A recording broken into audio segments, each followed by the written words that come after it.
Okay, we're back. Today,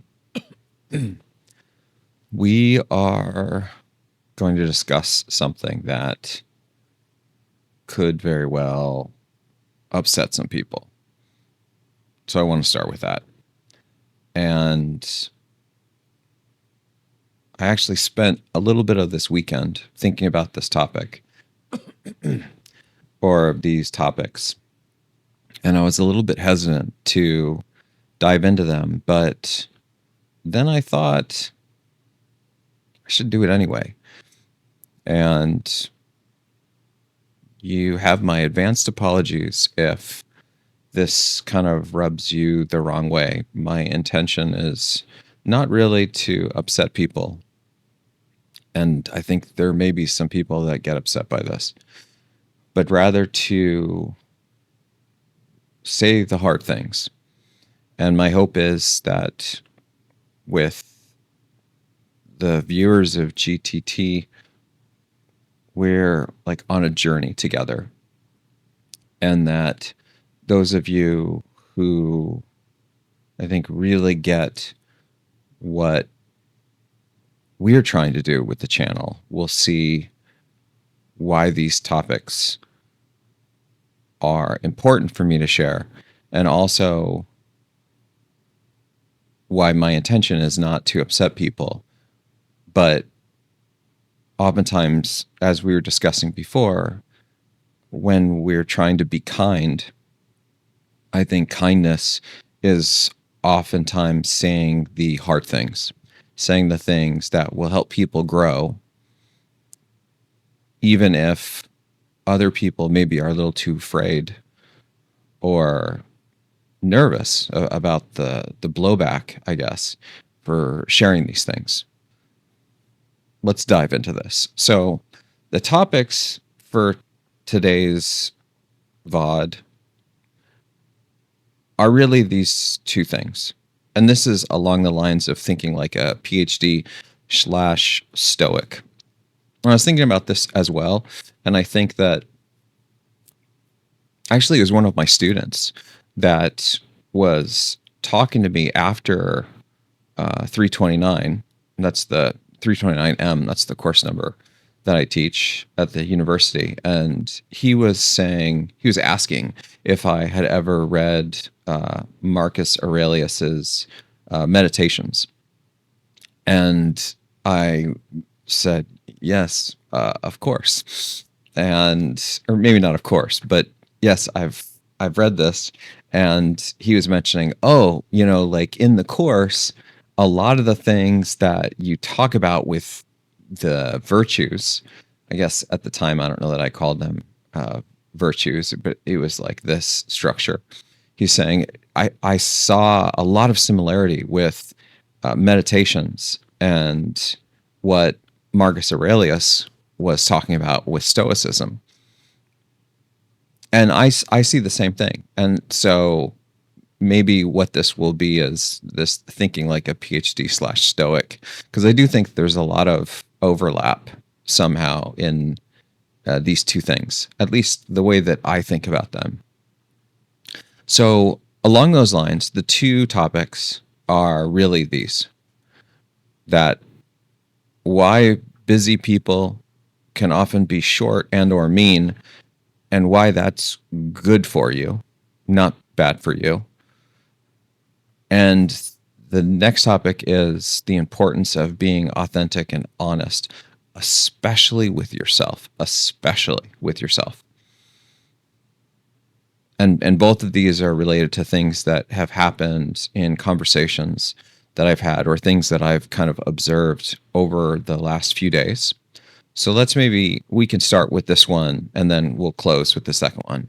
But before we do that, the game highlight that I want to mention is this game Death Stranding that I recently just heard of. I had never actually heard of this game before. I think it's been out for several years, but I heard of it because I think I was watching Asmund, this guy, and this guy, I think. And he was watching the new uh, to the Wilder Woodkid video for Death Stranding 2, which is actually our song for today. And I am intentionally mentioning Asmund because although I realize some people find him somewhat polarizing, and I'm not going to make any comment on the things that he's discussing today with his political views, but one of the things that I actually quite admire about Asmund is I do think that he tries to keep things authentic. I feel like he's trying to be genuine. And even if I disagree with his views, I have a lot of respect for his ability to say the hard things. And I try to do the same thing, although maybe I'll try to message things a little bit softer, maybe, or in a slightly different way with less swear words or like somewhat offensive things. That sometimes he gets a little, not that I'm judging, I just think we might not have the same audiences exactly. Maybe there's some overlap. Obviously, for the hardcore gamers that are also interested in computer science and PhDs and all that stuff, or startups, maybe there is overlap.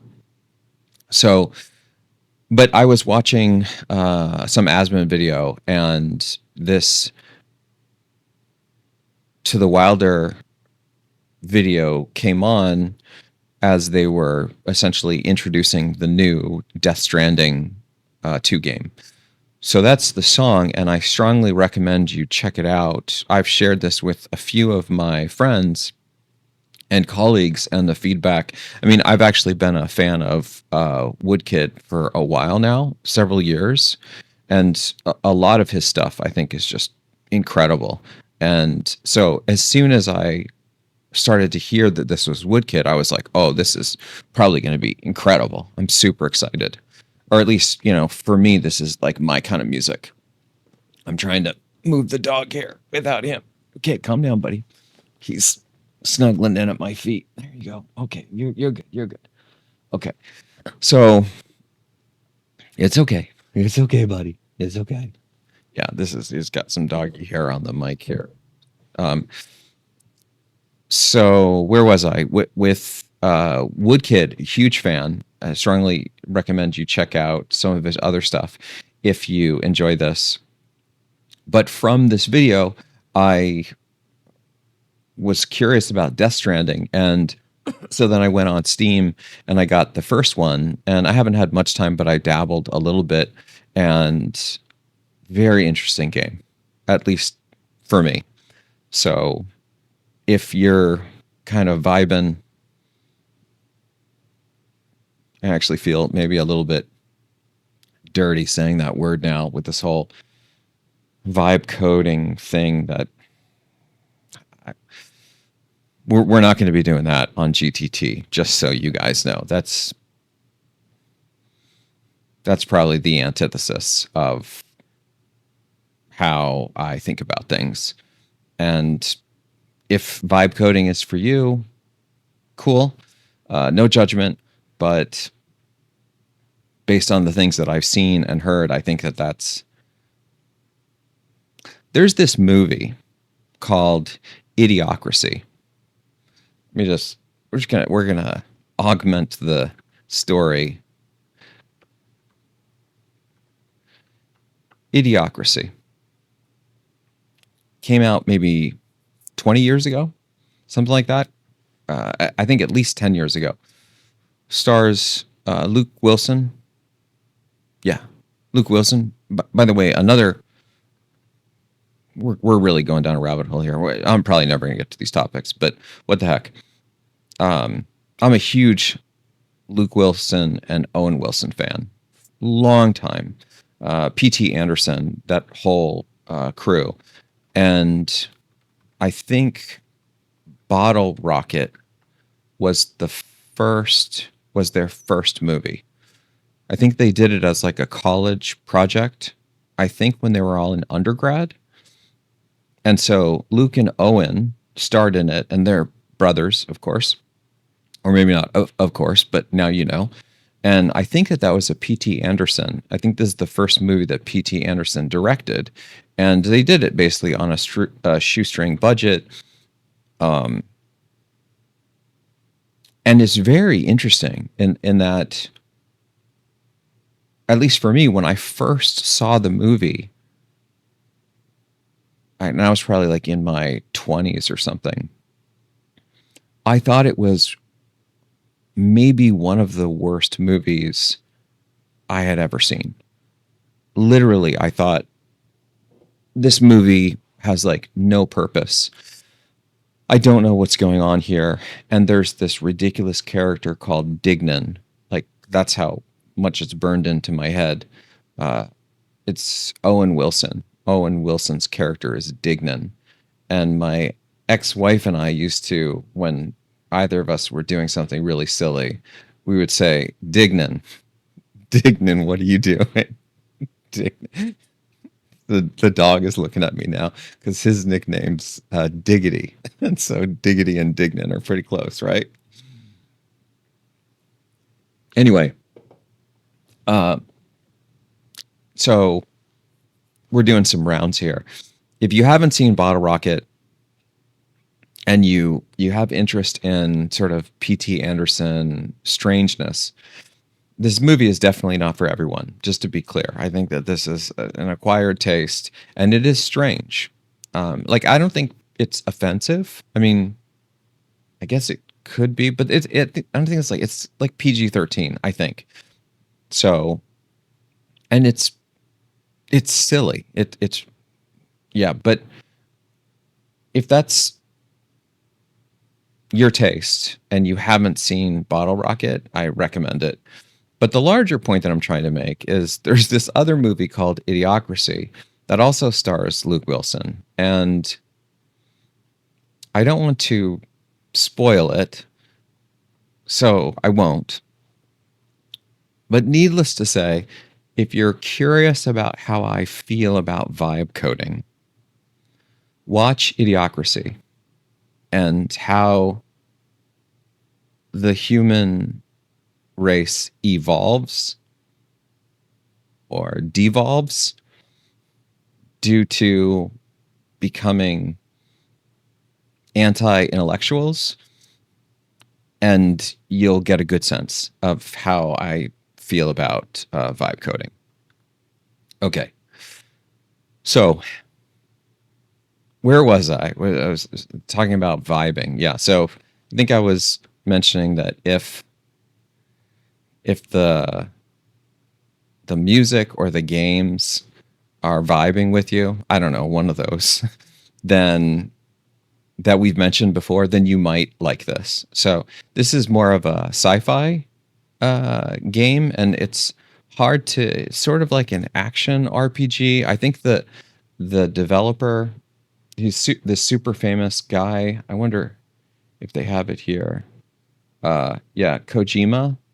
I think this guy Kojima has been doing games for quite some time. I think he did like Metal Gear Solid, I think, which was a classic that I played.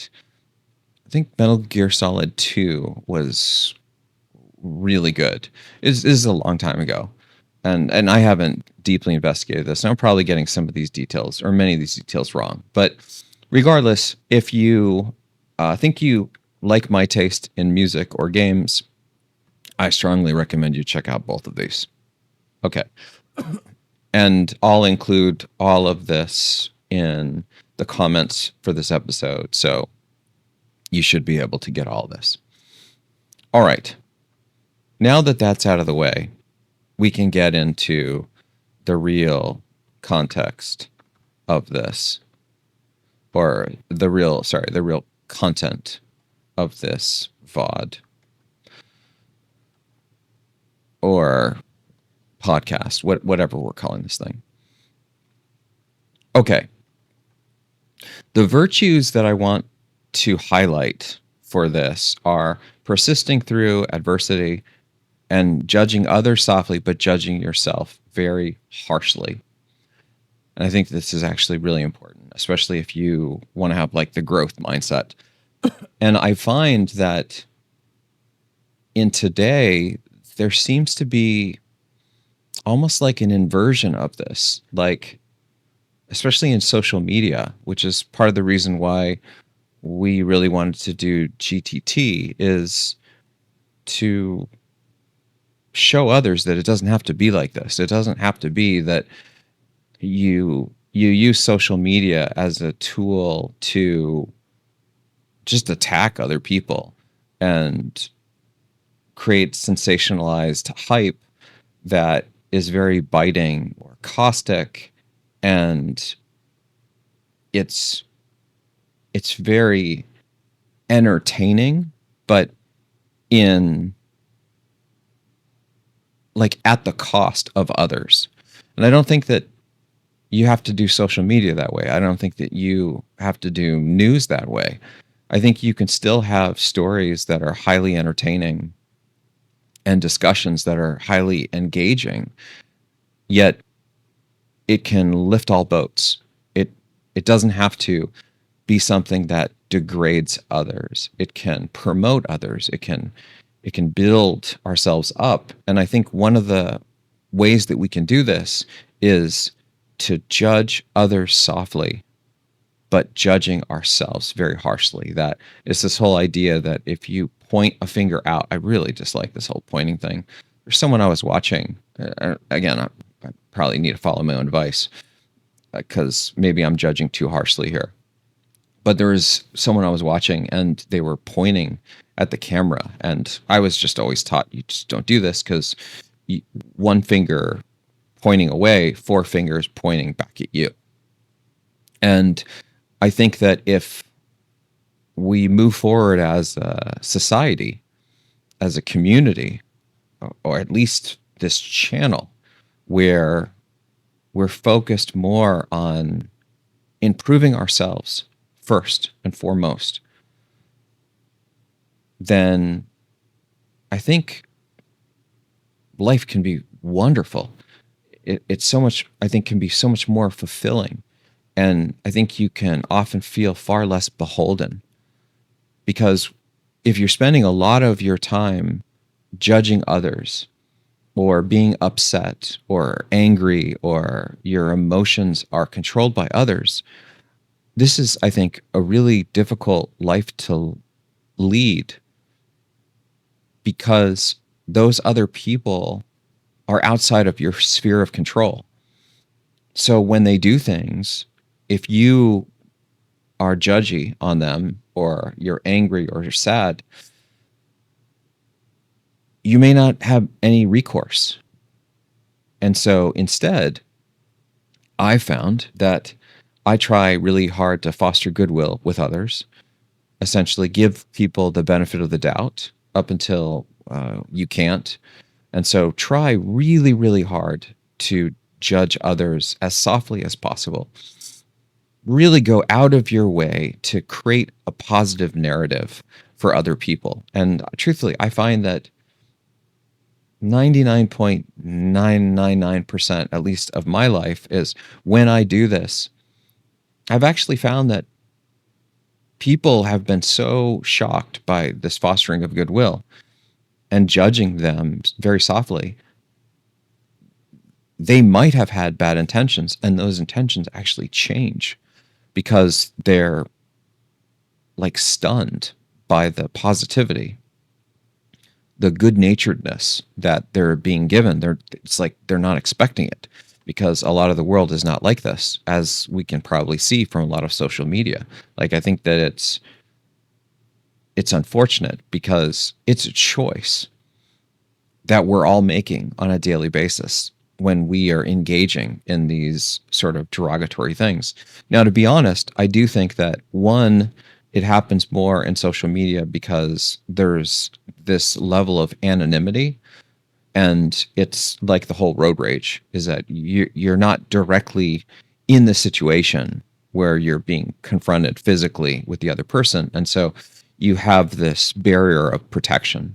It's like you can take actions without penalty, or I think people think that that can be the case, and that can make some of us more careless.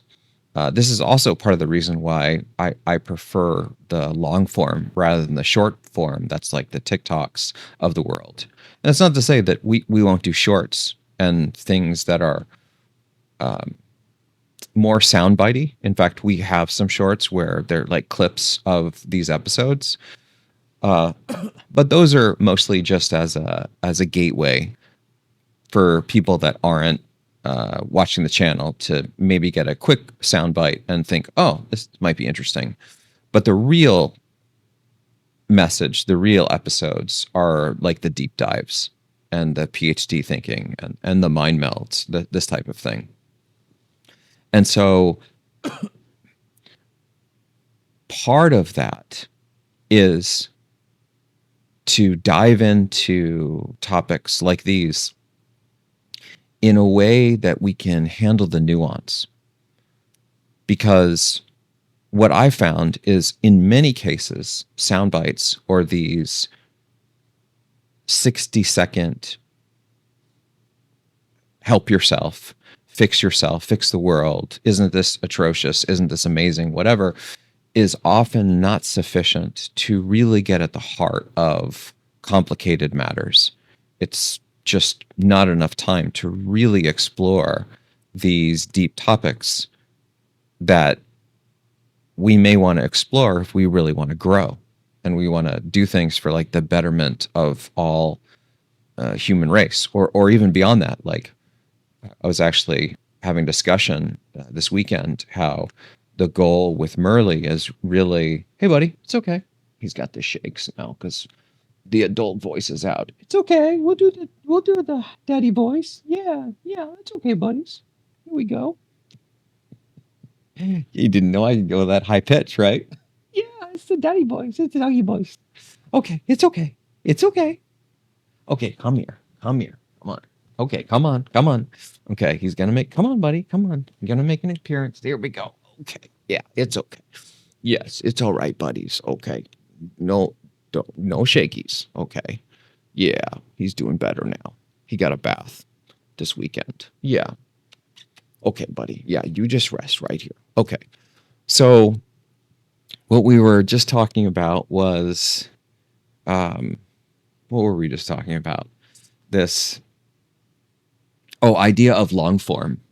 And the idea of long form is to deal with the deeper context of things, to get at the heart of these issues that usually can't be covered in these sound bites. So maybe we'll start with this notion of, was it? Sorry, I distracted for a second, and I think it's coming to me now. Was discussing this with one of my. Yeah, I think it slipped my mind. Okay, well, we'll leave this in just to show that sometimes I got distracted by the right thing. I got distracted by this thing. He's more important than whatever topic we're covering. Yeah, it's okay. It's okay. Yes. Okay. All right. So look, let's dive into this first one of why busy people can often be short and or mean, and why that's actually good for you. Okay, so this is the first topic that I think may rub some people the wrong way. And this actually is something that came up last week, and one of my colleagues was not happy about an interaction that they had with someone else that was like a very high level person in industry. And I was trying to explain that when you have people that are at sort of an executive level, and by the way, I'm not trying to say this behavior is good, but I do think it can be good for you. And I want to be clear that what they're doing is not necessarily good, but you being exposed to that can actually be beneficial for you, because I think this will help you experience the reality of life, which is it's unfair and people are going to mistreat you and you're going to get the short straw, the short stick, these types of things constantly in life. And that's just life. And this idea that we should be treated fairly and correctly and people should respect us, uh, that would be wonderful. But in reality, I don't think that that's something we can expect. And in fact, I would argue that the more we harden ourselves to a world where this is not expected, the more we actually free ourselves of the burden of caring if people treat us well. Because as we've discussed before, I honestly believe that a big part of what holds people back is this idea of needing external validation. Excuse me, external validation. And in some sense, when people are mean to you and mistreating you, I think many cases, the reason why this bothers us is because we are relying on external validation. That if people were mean to us and disrespected us and treated us poorly, and we didn't care about external validation at all, why does it matter? Like, seriously, think about this for a moment. Maybe give yourself a little time to really ponder this. If you are truly inspired purely by your own internal moral compass or your own internal mechanisms of validation, why would it matter to you if someone is short with you or mean with you or disrespectful? Because you don't really care what those people think. And if you do, then this, I think, is something that could be something that you can work on in yourself. And again, I realize that coming out and saying this is likely going to upset some people, because in today's world, I feel like there's this notion of people becoming very sensitive and very easy to offend. And my personal view, as someone that tries to practice stoicism and as someone that is really interested in doing meaningful work and trying to just be better and have self growth, I got to tell you, it doesn't really matter to me if someone is disrespectful to me. And in fact, in my life, I'm disrespected constantly. It's like a never ending sea of people disrespecting me. I was showing, or I think I was discussing with another professor one of my former students' review of my course, and the review was extremely negative, really negative, and just said a whole bunch of things. And what I was explaining was I was sad, not because the review was bad. That's fine. I understand that the student was bothered by this, because I'm fairly certain I know. I mean, the reviews are anonymous, but the things that they were saying were very specific to this individual student. And the part that what I was sad about is I really tried to work with this student. I really wanted them to grow, and I wanted them to do really well in my course, but my course is not easy. It's a very advanced machine learning course. It's graduate level, and it's hard. You have to put in a lot of work. And it was clear to me that this student was kind of struggling, and I was trying to encourage them to uh, take appropriate steps so they wouldn't get into this bad situation. And the part that was sad to me is that the effort that I took didn't seem to have the intended effect. That instead, I think the student, it was very interesting because the student, when talking to me directly, was very responsible for the mistakes that they were making and the outcome of what their grade was going to be. But then in the anonymous review, there was a very different tone. And so the sadness wasn't that I can't handle the negative feedback. The sadness was I really wanted the student to have this growth, and it it didn't work. And that broke my heart a little bit because I want to see people succeed. I really do believe that there's plenty of room at the top. But in order for people to grow, I think that they have to be authentic with themselves. They have to be able to be introspective and understand when advice that's being given to them that is sound is something that they can hear and grow from. And this is a tall order that, again, I realize a lot of people,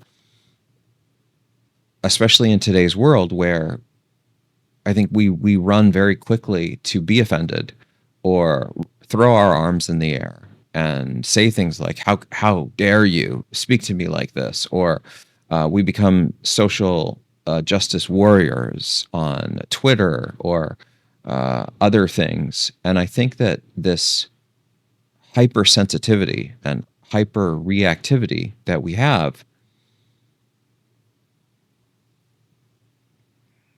ultimately it's hurting us, I think, more than it's hurting anyone else. And therefore, when busy people are mean or short with us, I think this is actually a gift, because if you can learn to harden yourself to this, to where you can get the signal and drop all the noise, this person is actually helping you grow. There's a very good chance this person is helping you grow, because in life, especially if you want to do really incredible things, you're likely going to run into a lot of people that are going to be short with you, that are going to be mean with you, that are going to be negative, that are going to tell you that you won't succeed, that your ideas are dumb, that you're not going to amount to anything. And you really need to be hardened to the point to where it's just water off a duck's back. It just doesn't matter, right? Like if there's no substance to the feedback is just mean, it can just be ignored. And what makes it even more interesting is that in some cases, when people that are super busy, and the busy part I want to get to in just a second, when those people are giving you feedback, it often can be the case, or at least it's been the case with the people I'm thinking of, that they can be short, they can even be mean, but the things that they're saying actually have value.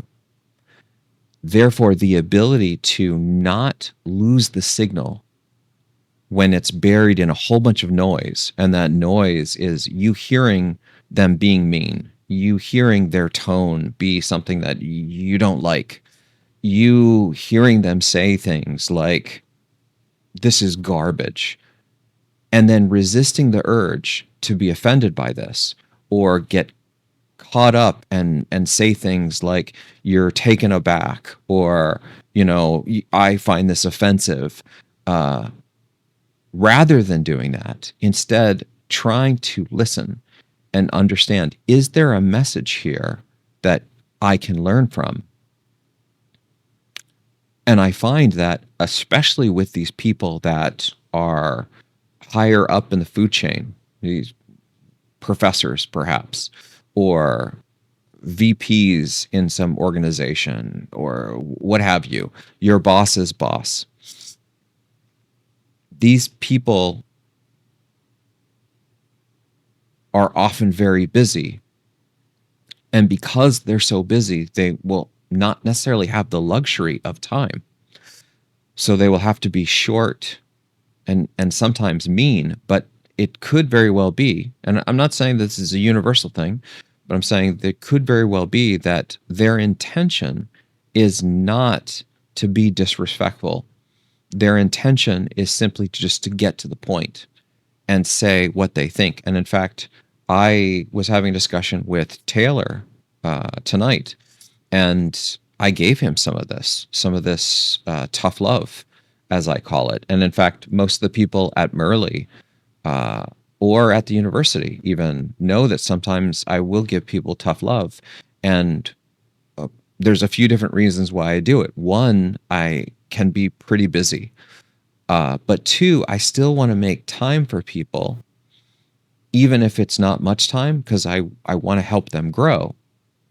And so rather than ignoring them completely, I'll give them some sliver of time. But here's the gotcha. Here's the part that I think a lot of people that maybe haven't reached this level of busyness don't fully understand, is that if you have someone that's extremely busy, like their calendar is packed, that the only time that they have free time to even do things like these YouTube videos or whatever are at 11 p.m. at night, after like a crazy long day or whatever, right? That these people have extremely limited time. The key thing to take away, I think, or at least what I try to do at all times, what I try to remember is the biggest gift that these types of people can give you is their time. That is the most important thing to them. In many cases, it's more important than money. It's more important than them being soft. It's more important than, yeah, a bazillion other things. It's their time, because it's a finite resource and they don't have much of it. So when they give you their time, even if they're being short or mean, it actually means they respect you. It means that they care about you, even if the message that they're delivering is one that you don't want to hear.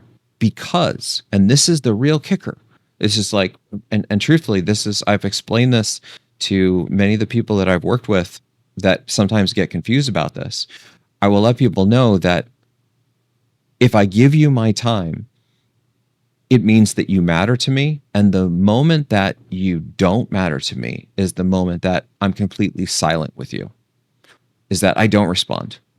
That is apathy, right? And so if someone sort of moves out of my inner circle and they've sort of crossed a line, I'm not ever mean with those people, because truthfully, I don't hold grudges and I don't really get upset with people. I just reach a point to where it's like, okay, this person is, a bad actor. They clearly are doing things that are not aligned with my value system. And so now I'm just going to cut them off. And it's literally that simple. Now, again, I'm very data driven, so this takes quite a bit of time before anyone sort of will reach this point. But once they do, they don't get anger from me. They don't get a tongue lashing. They get nothing. They get zero. They get no responses from my emails. They get no text messages back. They get no engagement. There's just no time for them. And that's because my time is very valuable. And so people that I don't care about don't get my time. And oftentimes, this is what's happening with people that are very busy, is that even if the person that's super busy is mean with you or short with you or appears to be disrespectful, I think one of the most important things that you can do is keep in mind this person that is super busy, the highest form of respect, or one of the highest forms of respect that they can give you, is their time. So even if they're saying things that you don't necessarily like, they're still respecting you. And this can be a very hard thing for a lot of people to understand, especially if you are maybe more junior in, you're younger, or you haven't reached this point of like being oversubscribed where you have so many things that are going on. Things just have to slip through the cracks. This is kind of like my life, is tons of things slip through the cracks on a daily basis. And the things that don't slip through the cracks, every single one of those, they matter to me in some capacity. Otherwise, I would just be apathetic to them. I would just basically not care and not respond, not engage. The truth is, and maybe this is me being more authentic than I should be, but since we're going down this path of being authentic and honest,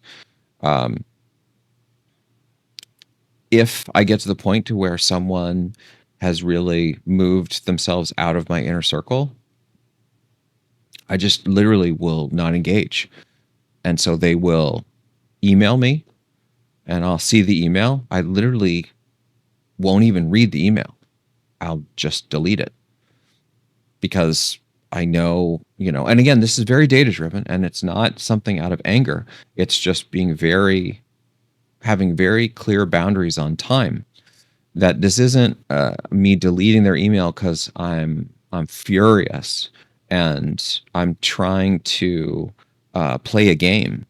It's that I have accumulated in my life, at least this is my belief, enough wisdom to know that wasting time on people that are not traveling in the same direction or the same path with me, that don't have sort of the same value system, that aren't trying to live the same life of meaningfulness, that aren't willing to be introspective, that aren't willing to strive for a life of growth, or are incapable of receiving sort of honest, sometimes perhaps overly blunt, but constructive feedback, then there's only so many people in this world that I can have in my life, and I suspect you as well.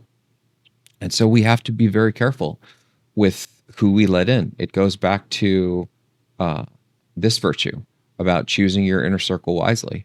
This is, I think, wildly important. So now, circling back to this, if you interact with someone that is extremely busy, but they're rude, or they're short, or they're mean, and you walk away with these meetings with these people thinking, why are they doing this? This is why can't they just be polite or nice? Another way to reframe this is to instead ask yourself, are you able to grow from these interactions? Are you able to start to interact where you could get a message that maybe is positive, that in the past you hadn't been able to because you've been maybe too focused on the one piece that they said at the very beginning of the conversation, which is, you're late. You're 3 minutes late to this meeting, right? And then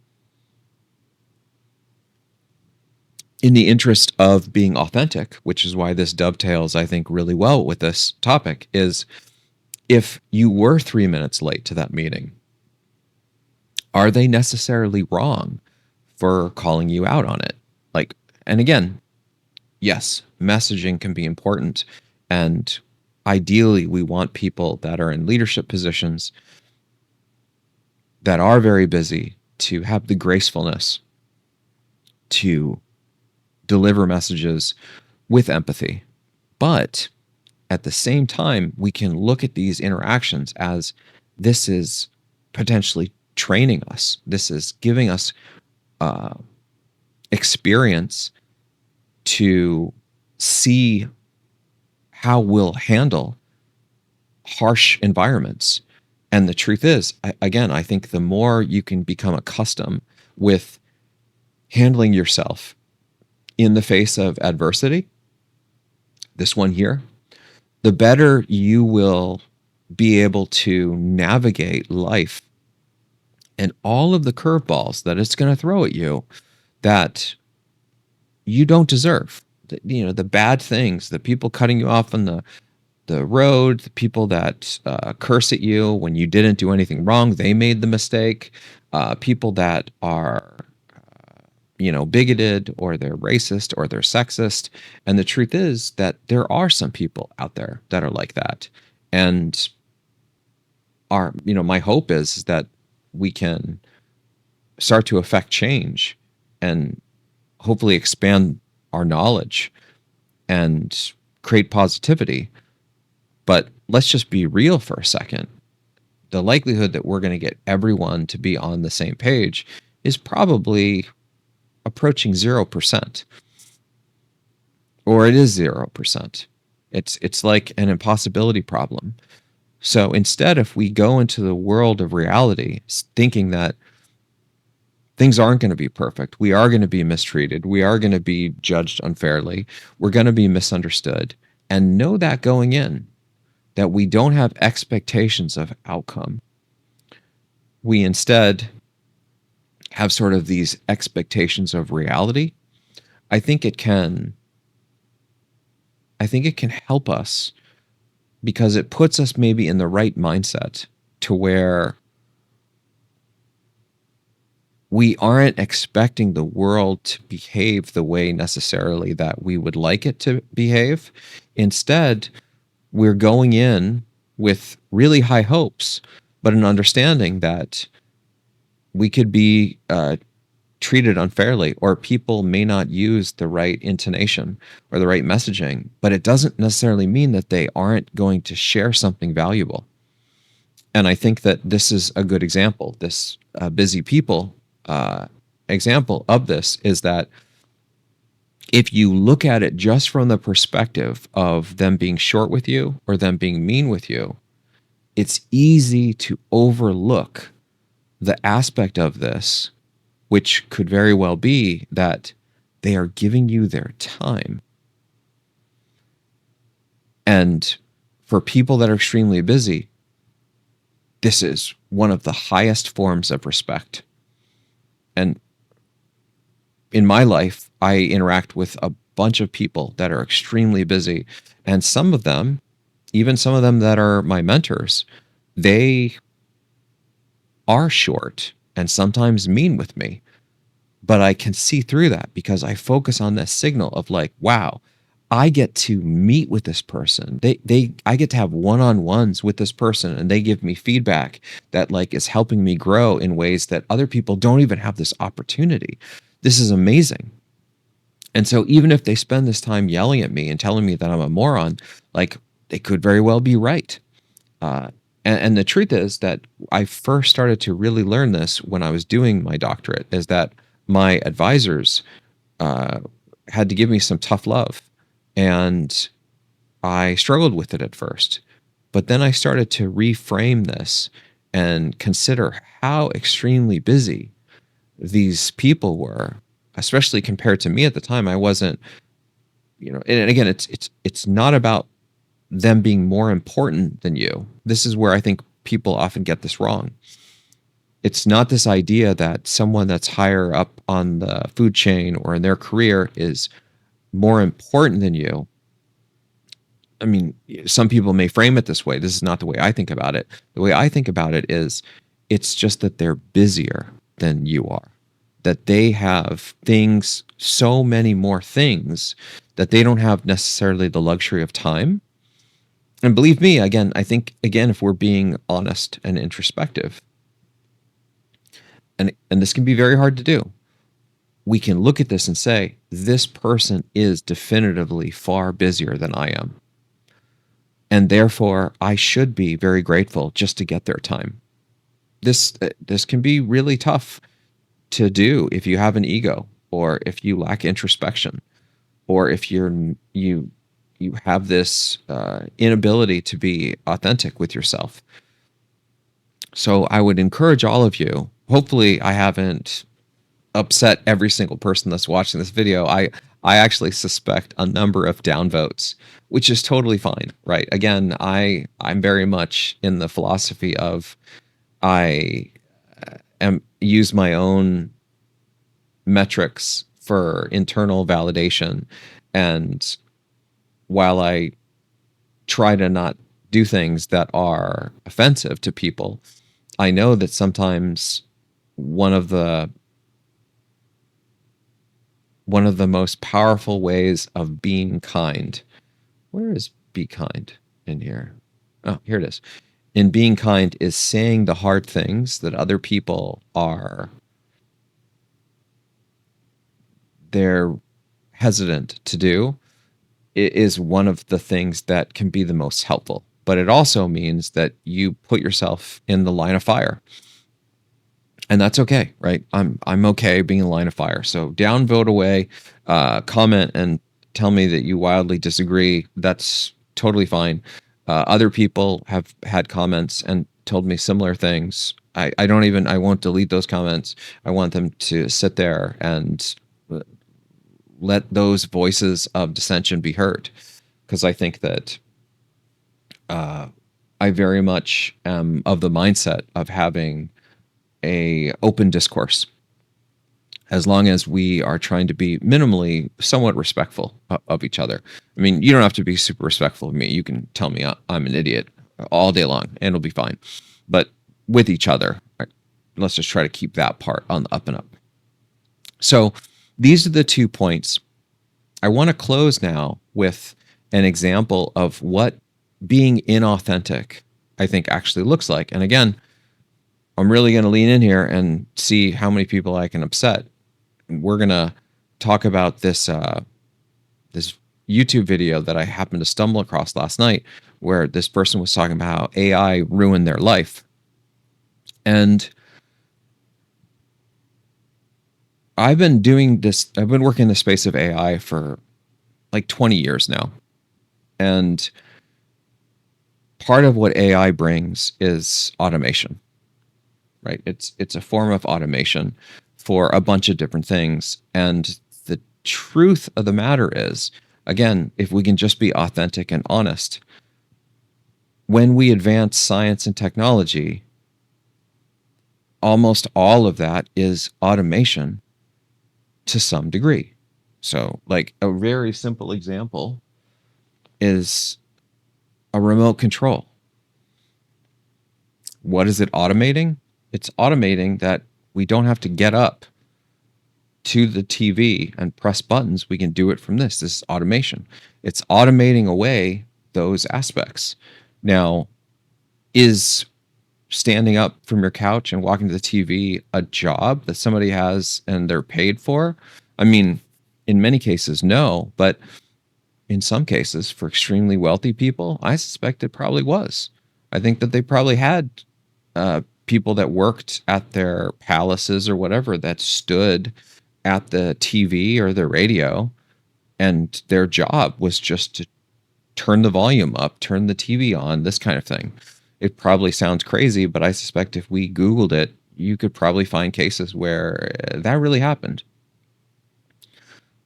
So as we start to expand this and we look at many of the things that we've seen in science and technology through their advancement, I think we will find that in many of these cases, these advances have automated away jobs. And this is what this video was about, that this person was a video editor. And the truth is, it was a very heartfelt video. I actually felt a lot of empathy for the person creating the video, because it sounds like they were pretty upset and they really felt like life wasn't being fair to them. And AI basically ruined their sort of creative path in life. And it's really tricky because, on the one hand, I think that we really want the human element. And I think that having this human element in our interactions, in our creations, is I think, paramount to the way that we engage with things. This is, I think, possibly why some of you watch GTT. Is it's the human engagement. Is you're not talking to a robot.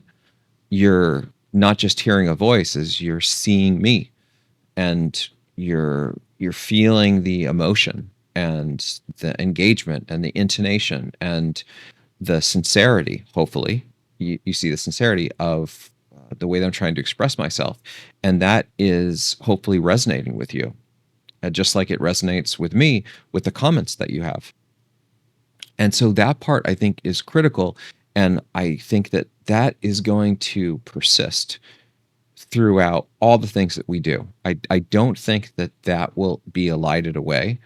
And we've seen cases where we've started to go, I think, maybe too far with computer assisted stuff. Not necessarily jobs for automation, but things that we want this human connection, that this is fundamental to this thing that we're processing or trying to understand. Whether that be music or art or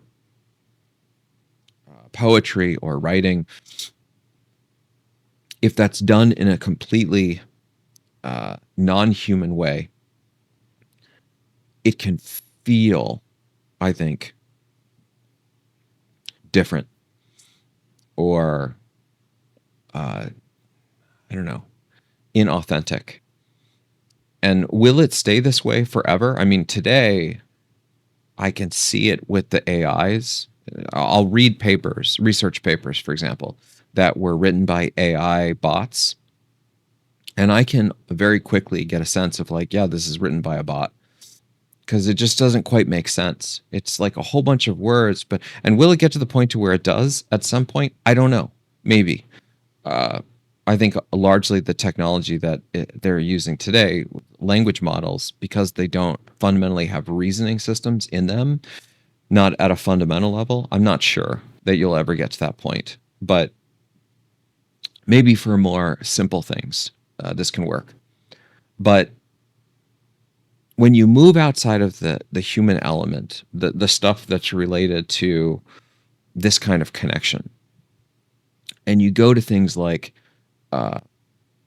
cab services or trash pickup or vacuuming, right? Things that can be automated to improve convenience, to make things faster. I think that my view is it should be expected that these lower level jobs that don't require like high degrees of cerebrality, if that's a word, a high degree of cognition, then we should understand that we're probably going to automate those things away. Does that mean that it's ruined your life? No, I think it's the opposite. I think that it's freeing you from the minutia. And so some people will ask me, Goju, do you think that we're still going to code 10 years from now? And the truth is, people have been asking me this for like 10 years, because I've been doing the machine programming thing literally since 2016. And my answer is pretty much always the same. Maybe not always the same, but after I spent some time really thinking about it, my answer has pretty much, I think, been hardened in this, is that I don't know if we will continue to code. I think that we will, but I think the way we code will likely change. But our need for critical thinking and our ability to think logically and think soundly and reason about systems, that piece, I think, will never go away.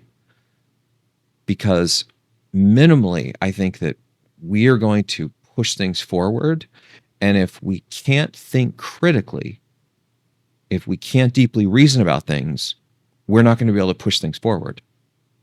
This is part of the reason why I have issues with this whole vibe coding thing. It's like the vibe coding thing is just like, you're not really thinking critically anymore. And then the AIs are just off in Never Never Land, producing a whole bunch of mumbo jumbo nonsense.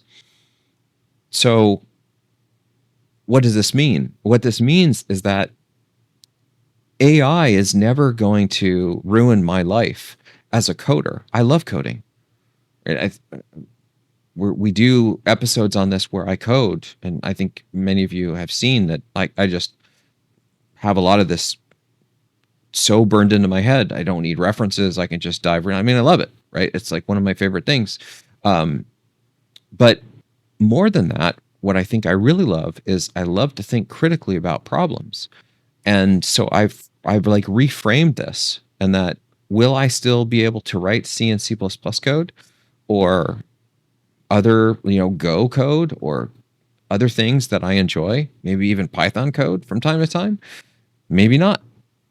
But will I still be able to and be required to think critically to provide the intention of these systems? I think absolutely. So the idea that AI would ever ruin my life, the likelihood of that is almost a 0% chance, because I'm leveling up. And I'm leveling up simply because I can see that this is sort of an inevitability. And it's not that AI is ruining my life, it's that AI is freeing me to work on harder problems, more interesting problems, like trying to get us to Mars. Like, what about all those software systems that we need to build that we haven't even started to scratch the surface for? Like the life support systems that we need on the spaceships, that, the trajectory modification systems that we need when there's a solar flare and it knocks the spaceship slightly out of whack, and it's going to send us into, some sort of orbit of a planet that we weren't expecting, and it needs real-time correction. Like, these are some very complicated mathematical things that we need to deal with, that I don't know that we've even started working on. If the AIs can handle some of these lower level coding tasks, we can start working on the harder problems. And likewise, I think for this gentleman, who I absolutely feel for, that, he feels pretty downtrodden, I wouldn't look at it like AI has taken this job from you. It's that it's actually opened up more opportunities for more advanced jobs for you. It's like the example that I'll use time to time is, back before automobiles, there were horse and carriage. And believe it or not, there was a job where people would shovel the horse poop out of the road. That was their job. And then when we upgraded to automobiles, those people were out of work now, or at least that job. I don't know that that's a bad thing.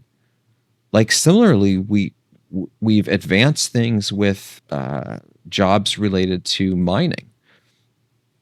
Doing manual mining is one of, as I understand it, I've never done it before, but I've read up on it, is supposedly one of the most dangerous jobs that you can do. Like, there's accidents where you can fall. This is the whole canary in the coal mine type of thing. Like, you can get black lung, you can fall. It's like, it's super, super dangerous in a bazillion different ways. If we can automate that away, so then people don't have to take those risks and instead work on other jobs that maybe are as fulfilling, if not more fulfilling, but aren't threatening their lives, putting them in situations of their own mortality being at risk, I think that might be a good thing.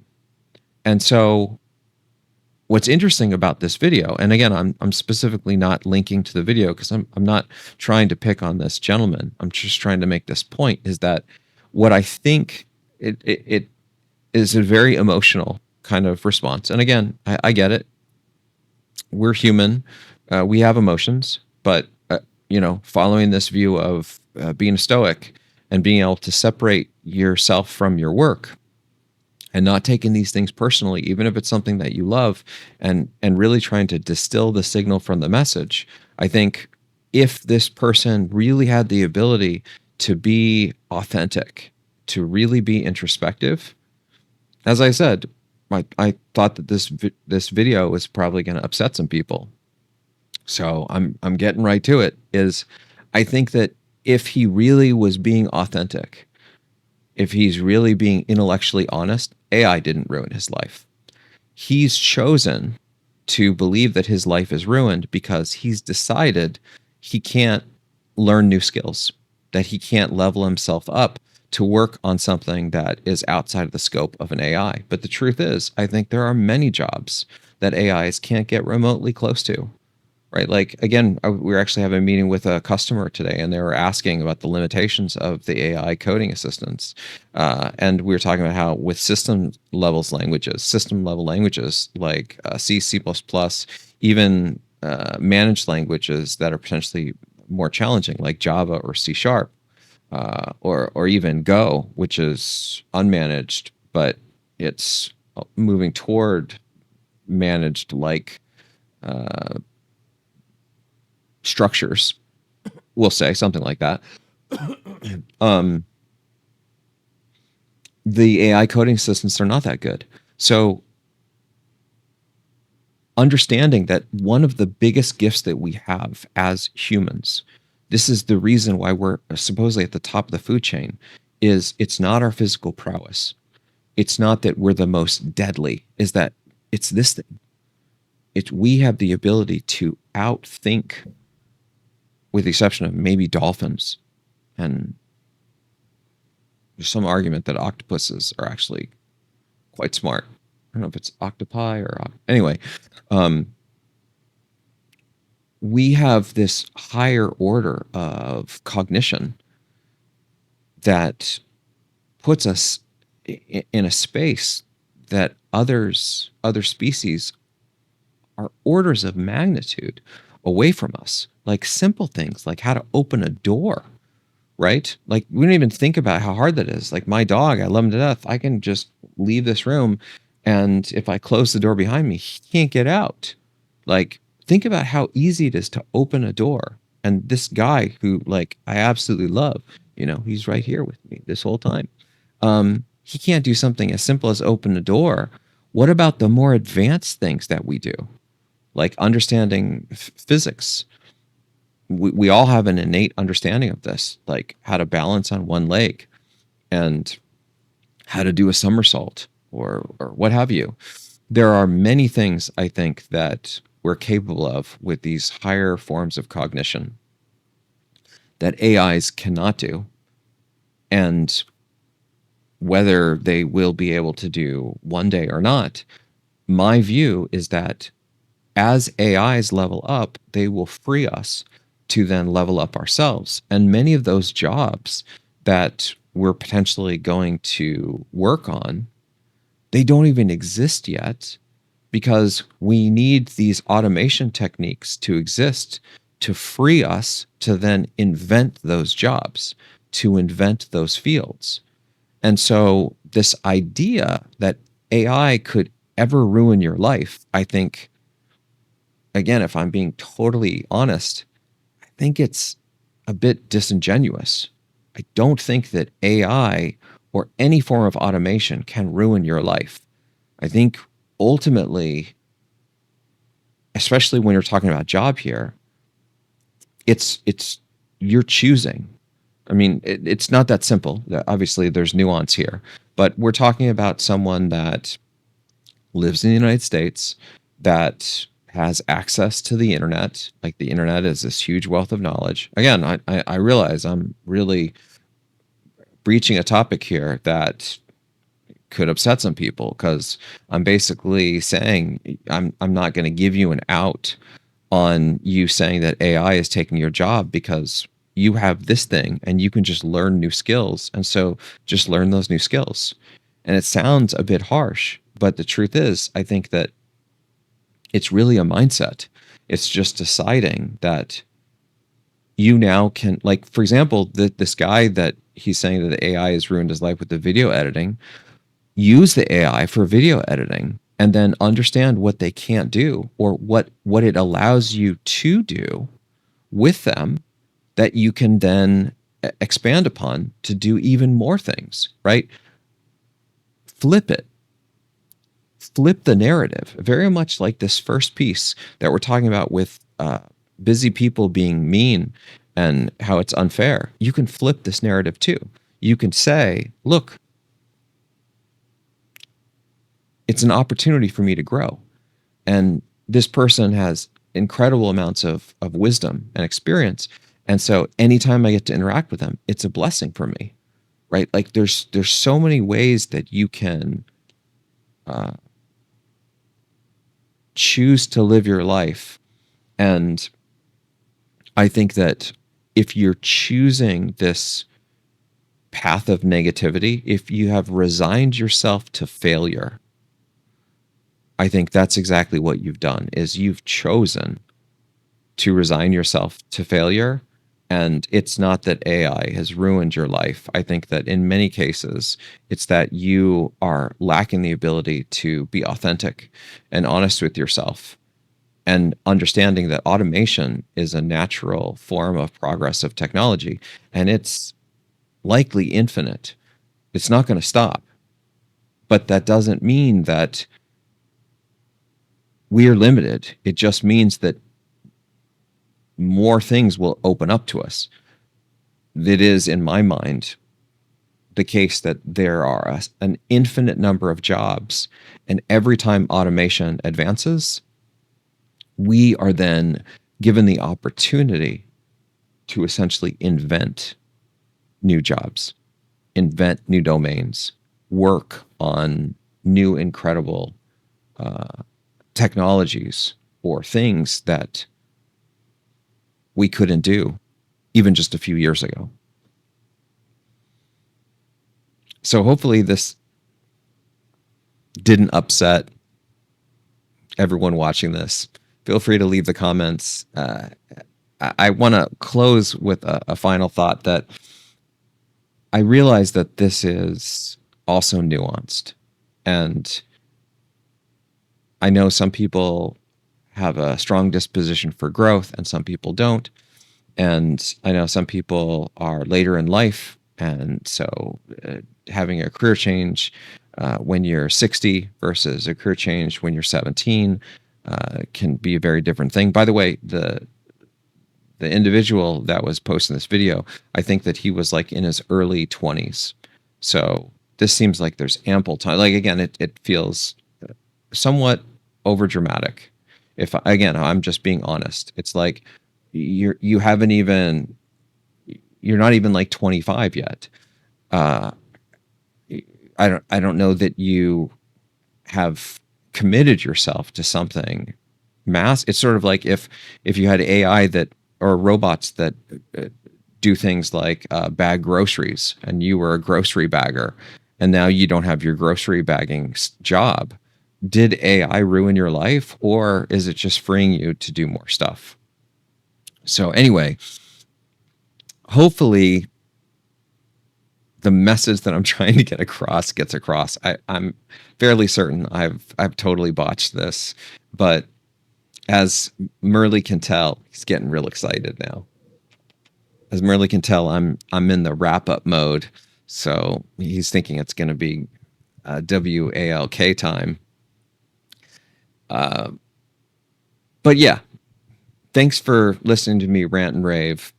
Hopefully this has been at least a different take than maybe you've heard, or maybe it's similar and I'm reinforcing ideas that maybe you already believed or continue to not believe. But share your comments. Tell me that you wildly disagree or you vehemently agree.